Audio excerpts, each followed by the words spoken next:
know how much lower are women's bonuses than men's in the city? Sexist in the city, it's 80%.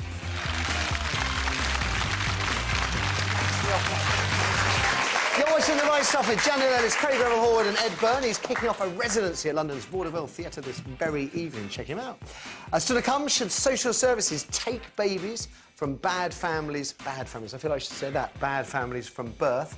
The head of Bernardo says we should. I want to know what you think. 0207 173 5555 is the number for your thoughts. But first, let's take a look at the rest of today's headlines. What have you got for us, Ed? What have we...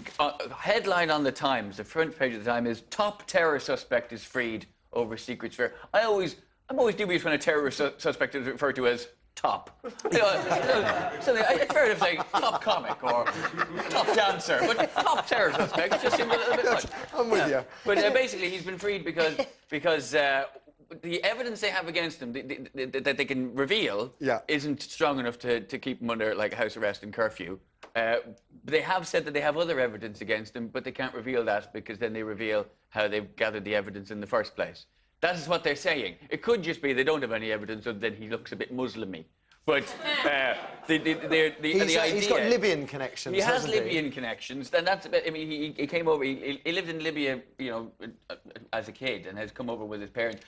A very interesting paragraph, this, actually. I find this curious, what they've said here, that his family left in 2004 because of the blood feud between his family and the Gaddafi tribe, and also to take advantage of better job opportunities. I kind of feel that the first one was really doing the heavy lifting in that decision. Like, oh, we may be slaughtered in our beds by the ruling family of the country. Also, a new IKEA is opening in Manchester. I'm so glad you got a laugh out of that. That's so what we needed to story that. It is, I mean, this is that ridiculous sort of house arrest without charge, without... On the one hand, you know, a person has the right to face their accusers. On the other hand, there is this idea that if the information is gathered covertly, then revealing the information reveals how they've covertly gathered the information, then it gives away your secrets on... the whole system seems like a bit of a mess. But they still say he's a risk. Yeah, so he's freed. Maybe I'm being naive, but if somebody is this big a risk, why would they put him under house arrest and tag him, and he knows he's tagged and he knows he's under curfew? Why wouldn't you surveil him covertly until he does something that you can arrest? Exactly. Does that not make more sense? Am I just a dreamer? It does. If you are, Davina can help. Anything else? Anything else? Well, the train driver's day off. I think 45,000 stranded. Because when they first started reporting this on the radio, it was London Midland. Basically made it sound like all these drivers had phoned in sick or something, just that they hadn't made enough provision. Drivers hadn't turned up to work on Sunday. And then it slowly, over the course of the day, and now it's been revealed that they stopped paying them double time for Sundays. And just thought they'd still just want to work. That's it, because I think it was voluntary to turn. You only had to volunteer if you want to work weekends where you got double time, and then they stopped double time, and nobody volunteered. And it was a real mystery to them that this could happen. It was like, we stopped double time, suddenly nobody wants to work on a Sunday. Do you think there's a connection? It was very selected, I'm sure, but the reporting, talking to the passengers, they were all in complete agreement. You know, complete agreement with the fact that the drivers hadn't turned up, despite the fact they were obviously sitting on their suitcases for hours and hours. You know, most people understand the fact that not being paid what you were paid before is not great. Yeah, it's what we call, instead of phoning in sick, the drivers phoned in sensible. Yeah. That would be that's way to describe it. You're going to pay me double time anymore? No. Phoning in sensible, I'm afraid. Sorry, can't make it.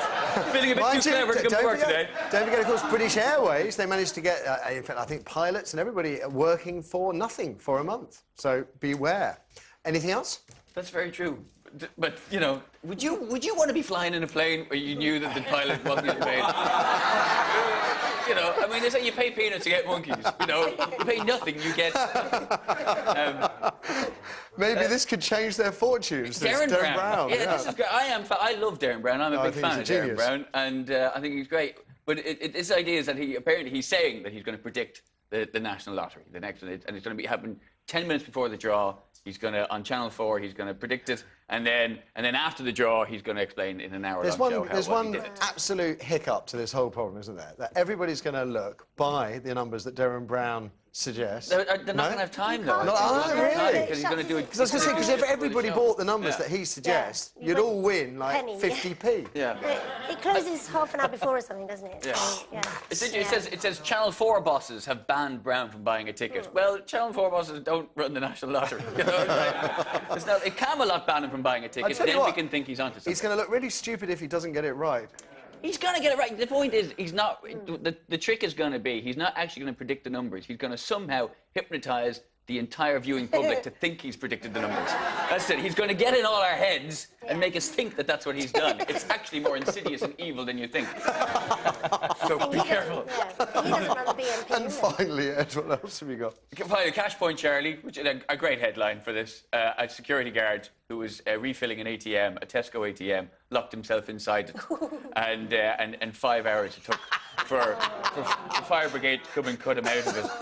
I can only assume that the guy who had the spare keys to it, they weren't paying him double time on the Sunday, so he didn't show up to help the guy out. Was he trying to shout from inside? I was going to say, through the little slot, you only got a little window every few seconds.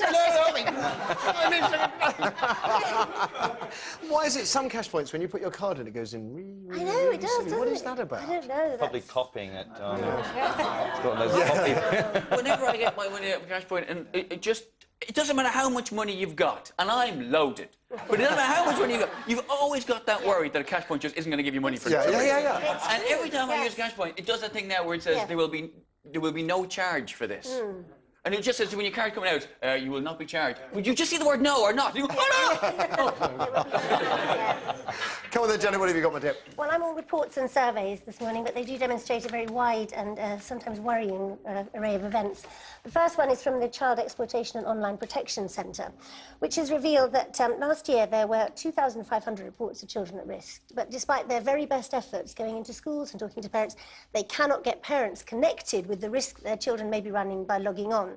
A lot of the time the parents are claiming that they don't know how computers work, but as this chap who runs it says, they managed to do their banking and book their holidays online, so a little extra step may just help them to understand that there is a definite risk. Now, obviously not to maximise this, not all computers are completely dangerous, but where we find people who shouldn't be working with children, I think we're now finding people who shouldn't be talking to children online. And there have been well-publicised cases where children have set off. I'm talking about young teenagers to meet someone they thought was a young teenager to discover they're very much not. Hard to know, though. I mean, there is an advice line from the CEOB. I mean, you know, I'm reasonably computer... Actually, I'm not very computer literate. I struggle to understand all the safety things on sort of... what do you call them? The things Facebooky type. Oh yeah. Well, that's the other risk. Security settings. The line has been blurred between what people are actually logging on to do and the fact that you can converse online. So there is a generation growing up with that very much in the fore.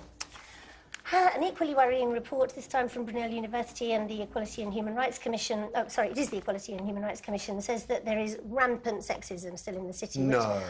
Exactly, I know. No, really? You know, that they're not actually employing as many women, that they don't get paid as much. I mean, the statistics are awful in terms of how much pay they miss, how many bonuses they miss, and the sort of general culture of it. I mean, certainly, I don't work in the city, as you may realise, but the idea that I have is very much of a laddish culture that still entertains clients frequently with lap dancing exploits, and if they're not doing that, and on huge bonuses paid for by taxpayers. Yes. So, you know, Trevor Phillips is rightly concerned in pointing this out, because it would be nice to think that we had moved on a little. Again, sticking with the sexes this time, it is from Brunel University. They've done a survey to discover how people perceive the law and dishonesty, and have discovered that men and women have very different ways of thinking about how we perceive whether people have done right or wrong, from trivial things like taking home the stationery, which, although people think is dishonest, they wouldn't prosecute over.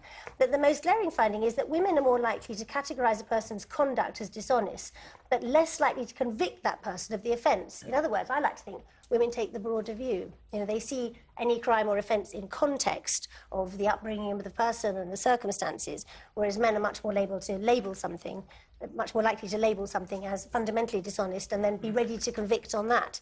So it's just a little insight, really. I suppose when you're planning a jury, you'd kind of want to know how they were made up a little more carefully in future. We'll go to you, Craig. What have you got? I have, from The Sun,